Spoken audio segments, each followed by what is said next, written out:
Hello, everybody. It's Jon Johnston with Hardcore College Football History. If you watched the NFL playoffs last night, you saw the Bills-Chiefs game in which one point in the game, the Chiefs' Mecole Hardman fumbled the ball into the end zone and out the side, and that resulted in a touchback, and the defense got the ball. This did not cost the Chiefs the game, because if it did, we'd be hearing a lot more about it today. It is probably the most controversial call or rule in football, and there are a lot of people that hate this rule. I mean, it is the most controversial rule currently in football. You know, unless you're an Iowa fan, and then you probably think the invalid fair catch signal is the worst rule in football. But I want to discuss this, and I realize this is college football and not the NFL, but it applies to both, and more about why I'm making this video at the end of it. But if you look at the history of this rule, it goes back to rugby, you know, the foundations of early football. In rugby, and I know there's a different associations and different rules probably. In rugby, if you screw up the try, in other words, you screw up while you're trying to score and you don't complete the try, a couple of things happen. Number one, the ball was taken out of the in-goal area, brought out, and they do a scrum. In other words, the potential change of possession, or the ball's given to the other team, and it is a change of possession. And that hasn't changed over all these years, the 100 years or so since we've been playing American football as opposed to rugby. Now, years ago, again, over 100 years ago, if you watch my Foundation series, the series of videos I did from 1869 to 1912, you'd understand this. You know, there was a time at which if you threw the ball, passed the ball across the end zone or across the goal line, and it went into the end zone, that was also a touchback, and it was resulted in a change of possession. 1912, they changed that so you could literally throw touchdown passes. And for a long time in football, there really wasn't an end zone. But when it came to passing, they had to create an area that was defined, because they didn't want people like running 40 yards down the field from the 5-yard line and then throwing a pass all the way down there.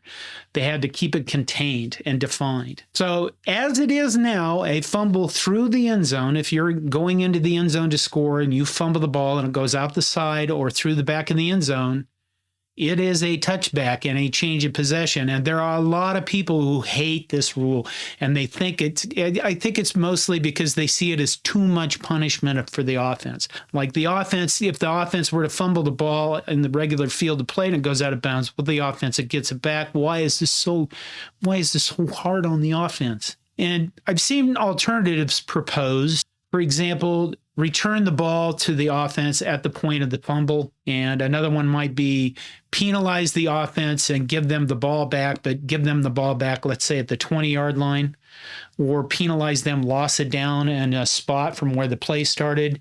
And then the worst option I've seen is you give the defense the choice of whether or not they want the ball spotted back to the offense from the spot of the fumble or like the 20 or 25-yard line.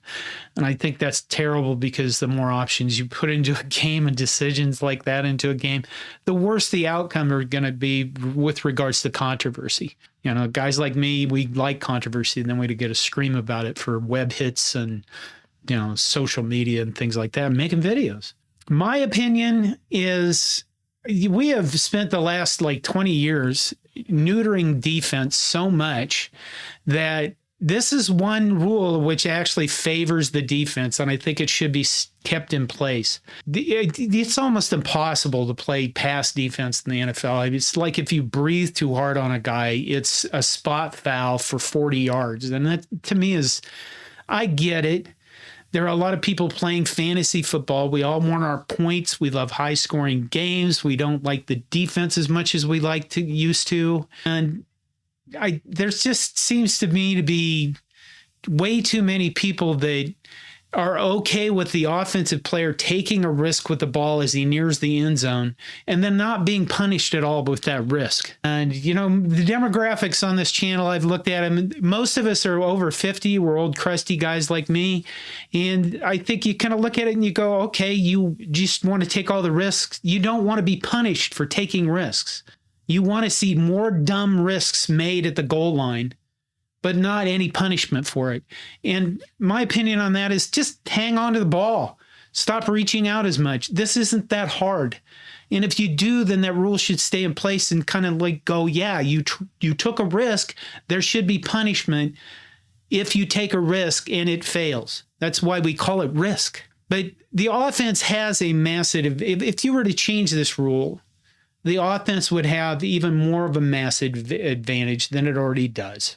And I just think, quite frankly, that sucks. Now, why am I making this video? Well, number one, it's early in this channel. I just started it. I would like to thank you all for the quick growth and people subscribing and watching the videos.